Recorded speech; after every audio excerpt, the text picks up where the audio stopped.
Selamat siang. Kami di sini Kenalan kita dulu. Iya, kenalan kita dulu. Kami di sini ada 4 masa Athena. Siapa aja absen? Lu dulu dong. Oh, gua Gazia Ilmi, biasa dipanggil Gia, Athena 045. Gue Fitria Nurrahim, bisa dipanggil Fitria, Athena 026. Gue Rafael Warnegi Semolang, bisa dipanggil Rafa, NIM 004. Gue Adelov Angger Akbar, bisa dipanggil Angger. Timku 042. Athena 042. Mana? Oke. Emang didengerin terus? Iya. Mungkin kan ada fotonya. Kalau ditanya nanti kasih. Awan-awan. Emang ada yang dengerin? Kadang random sih. Jadi kayak Iya. ya randomly kayak skip gitu. Beneran ya aja. Oke. Nama lengkapku Ahmad Sakif Farhan Inam, dipanggil Farhan. NIM 136222020. Terus jabatan sebagai Ketua Bidang Dirgantaraan KMPN. Oke, langsung pertanyaan bebas ya berarti ya. Betul. Langsung pertanyaan bebas. Boleh kasih tahu nggak dirgantaraan KMPN itu ngapain? Soalnya kan kayak namanya kayak umum gitu dirgantaraan. Itu ngapain aja?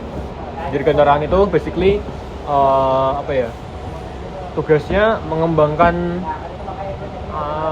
wawasan dan minatnya anak KMPN di bidang dirgantaraan. Kalau misal nih bandingannya sama internal kan mungkin minatnya ke bidang-bidang yang olahraga dan lain-lain di RMB, terus kayak mungkin yang ke akademiknya. Tapi kalau di dirgantaraan itu fokus yang ke insight di dirgantaraannya, baik dari segi karir ataupun dari mungkin kemampuan-kemampuannya. Nah kan kayak dari divisi-divisinya kan ada DKK yang kajian, itu kan tentang isu dan lain-lain. Terus ya keprofesian tugasnya mempersiapkan karir gitu. Terus yang Karkom ya buat lomba. Jadi emang tiga-tiganya itu yang fokusnya udah dirgantaraan banget insight-nya. Bukan yang umum. Bisa jelasin lebih nggak tadi yang ada divisi-divisinya tadi? Ya kan tadi ada yang DKK ya, yang DKK. kajian itu tuh boleh jelasin tentang ngapain aja sih? Nah, dari namanya kan udah jelas banget kan, diskusi kajian keilmuan. Jadi tugasnya itu ya dia mengkaji tentang suatu isu-isu di bidang dirgantaraan. Misal ada isu, ya nggak cuma dirgantaraan sih, isu-isu apa aja yang lagi naik lah. Misal kedirgantaraannya ya kemarin sempat ada crash yang 787 dibahas, tapi emang belum dirilis aja dari kita. Terus kemarin ya riset Indonesia pun juga kita sempat bahas. Jadi intinya kayak kita ketika ada suatu isu ya dibahas, kita kaji dari berbagai sisi dan juga mendalam, terus disebarkan. Tujuannya biar apa? Biar masa-masa KMPN utamanya dan masa-masa luar juga mengetahui isu tersebut secara lebih dalam kayak gitu. Kan kadang-kadang kan cuma taunya cuma ya kelihatan aja kan. Padahal kan bawah-bawahnya tuh ada iceberg yang mungkin nggak tahu. Mungkin kalau kalian baca konten yang terakhir, mungkin yang riset Indonesia kan bahasanya kan sampai dalam-dalam itu kan ada beberapa layer yang membuat ada protesnya seperti itu. Mau nanya, sebenarnya nyambung sama yang tadi kan mengkaji gitu kan tentang bukan hanya tentang kedirgantaraan tapi isu Indonesia juga dan yang lain juga. Itu tuh berarti kayak collab sama kesenatoran kah atau gimana? Kalau sekarang tergantung isunya sih. Kalau kesenatoran kan fokusnya tuh isu-isu kampus yang pertama, yang kedua baru juga yang ada isu tentang mungkin umum politik Indonesia dan lain-lain. Ketika itu kita akan beririsan, itu juga bisa barengan. Tapi kalau isu yang fokus di dirgantaraan itu kita gerak sendiri, atau mungkin geraknya malah kalau sama himpunan lain atau sama KMITB. Contohnya sekarang lagi nyiapin kajian tentang material pesawat, itu bareng sama IMMG sama MTI. Terus kalau yang sama KMITB ya biasanya kayak terakhir kemarin itu disuruh ngisi OSKM, suruh ngisi Dikpus. Terus kemarin KMITB juga bikin dokumen rekomendasi kebijakan dan lain-lain, kita ikut di sana. Dokumennya itu diserahkan ke Pak Menteri, Pak Brian, Menteri apa? Menteri itulah. Terus tadi kan pun interview yang staff Karkom juga. Tapi dia lombanya nggak lomba dirgantara khusus dirgantara, dia lombanya emang bebas. Itu bebas nyari lomba apa aja yang penting katanya menarik gitu hadiahnya. Ya, itu Ya. Jadi Dirgantara itu sebenarnya nggak Dirgantara doang gitu ya?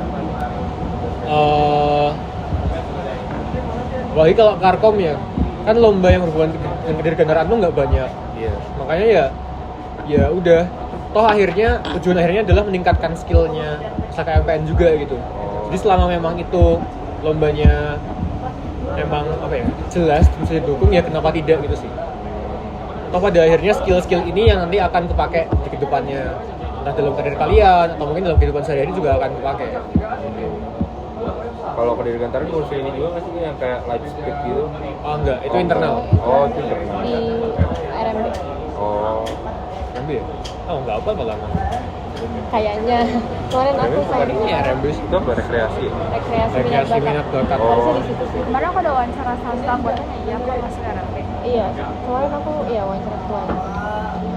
Sama mau nanya gimana kan misalnya kayak angkatan terbaru KMPN itu tuh kan masuk KMPN mungkin belum tahu tentang isu Dirgantara atau apa. Terus itu tuh bagaimana caranya bidang kakak tuh kayak mencerdaskan mereka gitu. Ada Ditunggu aja. Aduh, Oke. ditunggu aja. Kecerdasan ya tunggu aja lah. Ada ya program-program kita yang pasti akan merangkul semuanya. Yang semuanya punya kesempatan yang sama untuk mengikuti program itu. Oke. Hal menarik nih yang bikin kita pengen ke sana gitu. Pengen apa ya? Pengen masuk Dirgantaraan. Iya. Aku selama ini nggak akan maksa atau ngajakin orang-orang masuk Dirgantaraan. Kenapa? Karena aku ngerasa KMPN tuh tempatnya kalian eksplorasi gitu. Jadi kalau kalian emang minat suatu tempat, ya udah masuk ke tempat itu aja. Jangan maksa ke masuk ke suatu bidang hanya karena karena dipengaruhi atau apapun gitu. Jadi coba kalian cari sendiri kenapa kalian harus masuk Dirgantaraannya gitu. Atau sama dengan bidang-bidang lain, kenapa aku layak untuk masuk ini. Kalau hal-hal yang kayak pengalaman menarik pas di Dirgantaraan, ada nggak yang menarik gitu kayak seru di Dirgantara? Jujur aku malah ngerasain serunya tuh waktu aku belum jabat. Karena aku tuh yang ngerasain manfaatnya tuh loh dari bidang Dirgantaraan ini. Mulai dari yang aku jadi pengisi mewakilin KMPN buat ngisi kajian dan lain-lain. Itu kan kayak aku jadi dapat ilmu gimana cara ngomong, gimana cara menyusun materi dan lain-lain gitu. Terus aku juga ikut konfis, jadi dapat tahu perusahaan-perusahaan itu seperti apa, mereka kerjanya, lingkungannya seperti apa dan lain-lain. Jadi aku malah ngerasain manfaatnya tuh dulu. Nah, kenapa aku mau menjabat? Karena ya itu, aku ngerasain manfaatnya dari Dirgantaraan terdahulu. Itu. Itulah mengapa aku juga nggak akan maksa orang masuk Dirgantaraan karena aku menjawab karena ngerasain manfaatnya dulu gitu. Kalau tiba-tiba nggak ada yang masuk gimana? Wah, ya udah gitu. Ya udah hilang gitu. Nanti- Ya udah aja gitu. Tapi kayak nggak ada yang lanjutin apa gimana gitu? Ya, Aman aja. gimana ya? Aku nggak akan ambil pusing sih, karena kalau memang itu nggak ada yang masuk, berarti memang ada hal lain yang angkatan baru ini kerja yang ingin lebih ketahui angkatan baru gitu. Ya udah kita menyesuaikan aja nanti. Staff yang di Dirgantara tuh sama yang divisi bawahnya sama atau kayak dia ngerangkap job gitu atau beda staff? Kalau nge-staff itu kan per divisi. Iya. Aku tuh ketua bidang terus membawahi 3 divisi. Nge-staffnya di divisi-divisi itu. Oh, jadi nggak ada staff khusus? Staff gitu? khusus nggak ada. Aku langsung ke Kadif. Oh. Ya aku dulu nge-staffnya di DKK. Naiknya. Cuma ya karena Konfis kan untuk terbuka untuk seluruh KMPN kan, jadi ya kebetulan dapat terus, jadi ya respon. Oh, company visit di Dirgantara gitu. Ya di keprofesian yang bikin terus terbuka untuk semuanya, soalnya bisa daftar ikut buat cepetan. Oh iya. Cepetan. Aku cepet terus waktu itu, makanya dapat terus. Cepetan. Udah berapa menit? Sabar nggak sih? Masih apa? 3 menit lagi. Terus kalau kebalikannya deh ya, tantangan gitu atau hal susahnya gitu Iya. pas di Dirgantara. Iya, pas jadi bidang ketua Pas jadi kabit. Iya. Kayak proker-prokerku ini nggak bisa jalan sendiri, dalam artian butuh apa ya, bidang lain yang ikut, harus ada bidang lain yang membantu. Contoh misal aku mau konfis kan nggak cuma kita mau konfis kita doang yang kerja, tapi dipengaruhi oleh si perusahaannya juga. Maka kalau kita udah bagus-bagus dari perusahaannya mungkin kayak nge-ghosting atau ngantungin, nah itu kerasa juga di situ. Nah itu yang aku ngerasain mulai awal jabat bulan Mei kemarin, sempat ke-fail beberapa kali, baru deal 1 sekarang bagusnya.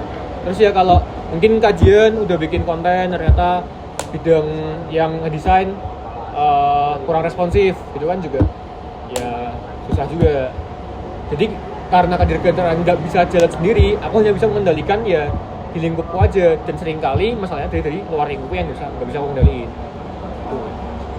Tapi ya at the end of the day kayak ya udah aja, kita udah, kalau emang kita udah berjuang dengan baik dan ternyata masalah dari luar yang nggak bisa kita kendaliin, ya udah gitu, mau gimana lagi.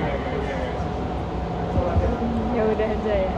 Ya bukan ya udah aja dalam artian putus asa atau gimana, tapi kayak ya gimana mau ngubahnya lagi, ya udah kita riset, coba cari alternatif lain gitu.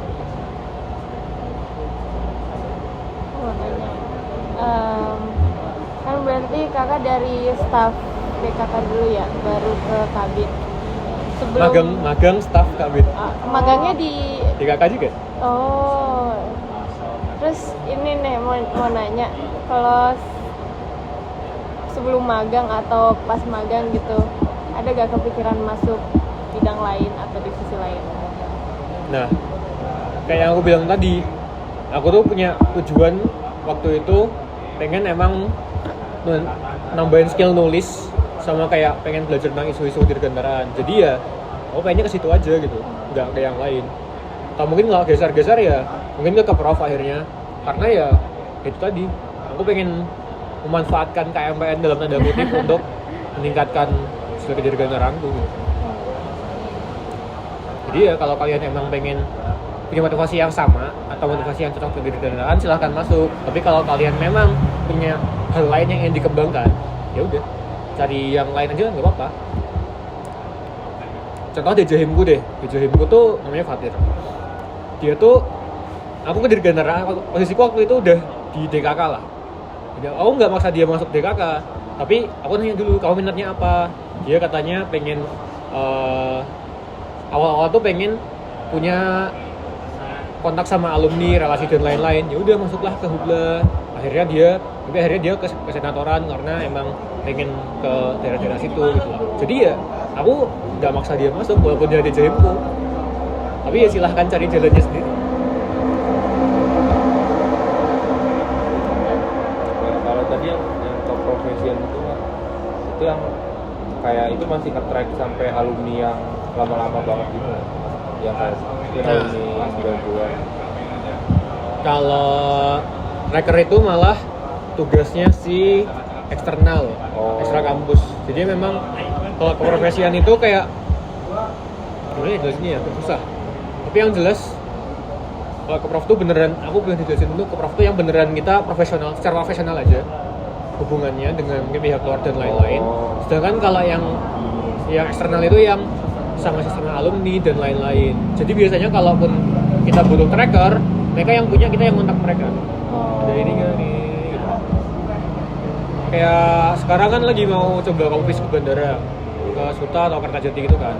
Nah kita biasanya ke mereka yang punya, nanti dilamar kita yang kontak.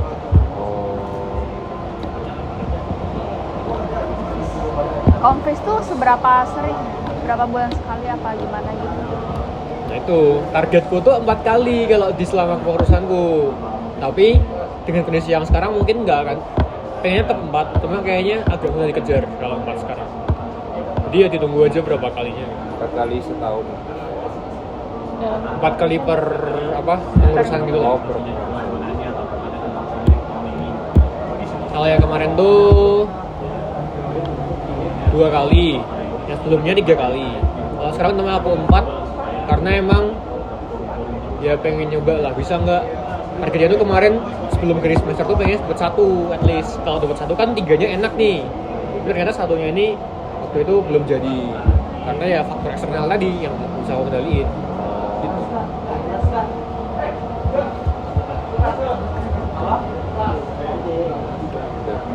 mau tanya lagi? Mau tanya lagi? Udah. Kata-kata penutup. Kata-kata penutup. Kata-kata hari ini. Kata-kata. Kata-kata belum gimana? Kata-kata hari ini. Terima kasih. Kata hari ini Oh iya. Kata-kata hari ini Nah, Ya. tetap semangat. sukses. Sukses. Sukses.